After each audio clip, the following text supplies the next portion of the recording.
Като цяло, трябва да кажем, че сега света е много по-малко зависим от нефта,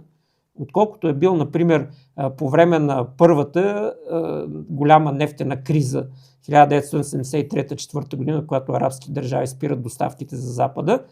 и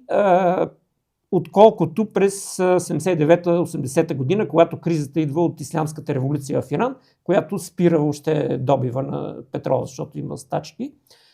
Значи данните показват, беше си направил труда един руски икономист да направи изчисления, че